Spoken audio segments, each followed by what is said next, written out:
Right. Well, first of all, we start by saying Happy Eid to everybody. Eid Mubarak. And maybe let's start with Takbir. Allahu Akbar, Allahu Akbar, Allahu Akbar. La ilaha illallah. Allahu Akbar, Allahu Akbar, walillahil hamd.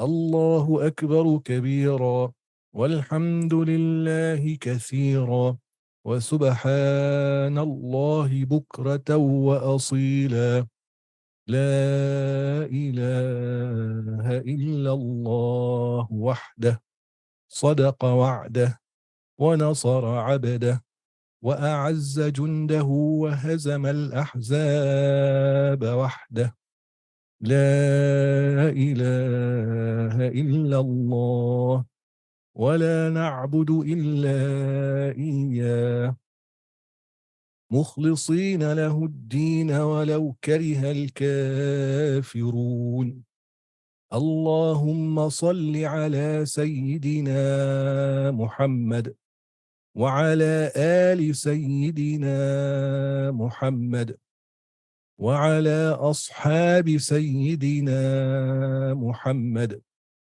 وعلى أنصار سيدنا محمد وعلى أزواج سيدنا محمد وعلى ذرية سيدنا محمد وسلم تسليما كثيرا.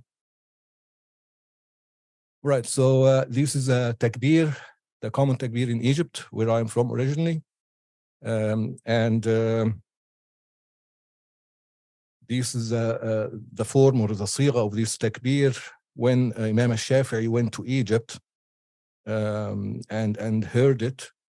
He said takbir, he basically liked this takbir and said it's good if people will do takbir like that, that's good. So there is no certain form or sigha. You follow the sigha that is common in your country. Don't try to invent something or come to something that they don't know, just so that you don't cause any disturbance. At the same time, those people who saying this takbira is not right, it didn't come in any hadith or anything like that, those people are ignorant. They don't know what they're talking about. And I'm sure you know who I'm talking about, right? So there is absolutely nothing wrong with this takbira, with this sigha, and any other sigha, any other like form in that matter that is common in your country. Follow whatever is known and customize in your country. That's fine. Don't listen to anybody saying, "Oh, this didn't come in hadith," or "We didn't hear that before," or anything like that. All right. So again, happy Eid. كل عام وأنتم بخير. It's still 10 a.m. in the morning here in Canada. So officially Eid hasn't finished, so you can start or you can keep doing takbir, inshallah. And also it's Canada Day, so those of you who are residents or living in Canada, happy Canada Day as well. All right, so this book is called Taysir Mustalah al-Hadith. Taysir meaning facilitating or meaning making something easy. And Mustalah al-Hadith, we talked about that in the course already. The author of that book is Dr. Mahmoud al-Tahan. He is from Syria, from Halab, and graduated in Halab Sharia specialization. He then went to Al-Madina, I think in Medina University or something, and acquired his master's. And then he went to Cairo to the al-Azhari University and acquired his PhD or doctorate level degree from Azhar. So he's an Azhari scholar in that regard on the Azhar methodology and way of Ahl Sunnah. His shuyukh, all of them are basically those who Ahl Sunnah who basically have madhab and either Ash'ari or Maturidi. So he's basically from this school. He's not following the Salafi movement, although all of us is basically following the Salaf. But it's irony because 99% of Muslims following the Salaf in the form that, or by the way of following madhab and by way of following Ash'ari or Maturidi aqidah. And those who call themselves Salafis are actually not following the Salaf. So it's not about the label. If you got like wine and took out the label of wine and just wrote on top of it Pepsi or soda or whatever, or water, that doesn't suddenly change what it is, right? If you drink it, you're doing haram. So that's exactly how these people are doing. They are calling themselves Salafis, but they aren't following the aqidah of Salaf. They are not following the fiqh of Salaf. And we talked about that before, like in all our courses. So anyway, this is a book that we are explaining now. We're going through the Sheikh, as we said, Dr. Mahmoud al-Tahan, is Ahl Sunnah, one of Ahl Sunnah scholars.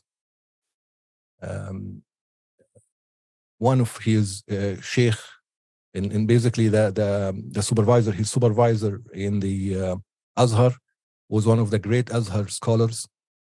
His name was a Sheikh Abdul Wahhab Abdul Latif. He is a great scholar in Azhar.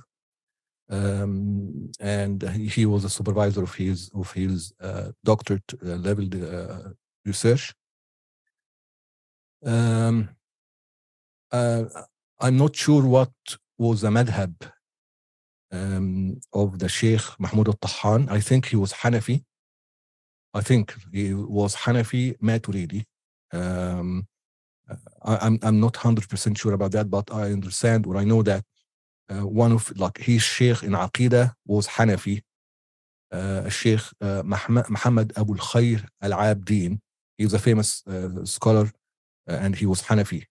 And he told him the madhab, the Tawheed al-Aqidah, and therefore I think he was basically Maturidi for that, because Hanafi usually are Maturidi, although some Hanafis are Ash'ari as well. So I have no knowledge exactly whether he was Ash'ari or Maturidi, but he was one of them. He was also Hanafi for madhab fiqh, as I understand as well. He died recently, rahmatullah alayh, just maybe 8 months ago or something like that. 87 years old. He was born in 1935, died November 2022. Rahmatullah alayhi wa jazahullah an al-ummah khair. His books, he has 2 very, very good books for beginners. That one we are talking about, or we're starting with, Tafsir Mustalah al-Hadith. And once we finish it, we go to his next book, his second book. He is about Takhrij al-Hadith, which is basically studying the Hadith and collating all the resources that it was, or the books that it was narrated in, and tracking who narrated it and so on. Is another stream of ulum al-Hadith, another one of the Hadith body of knowledge as well, which we'll go to next, inshallah. In this course, we are covering, if you can see here, we talked about al-Muqaddimah.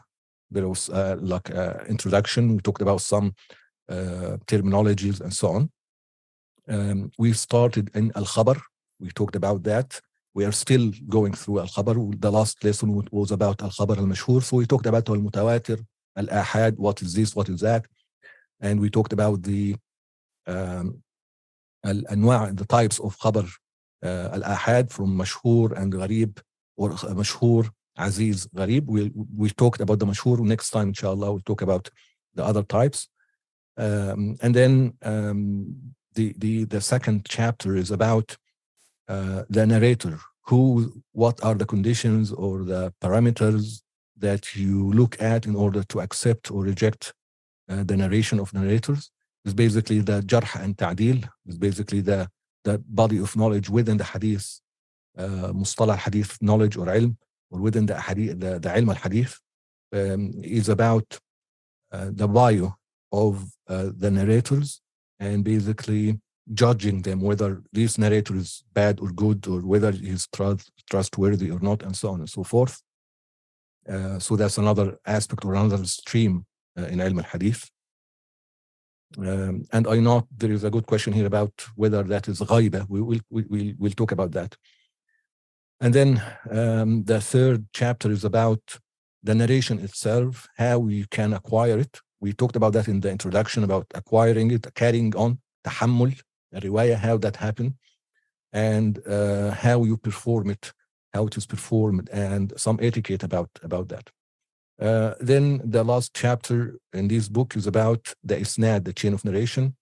And there are some anecdotes about the isnad. There are some nice things about the isnads, al-musalsal, and so many other things that we're going to talk about. It just nice and anecdote kind of things related to the isnad.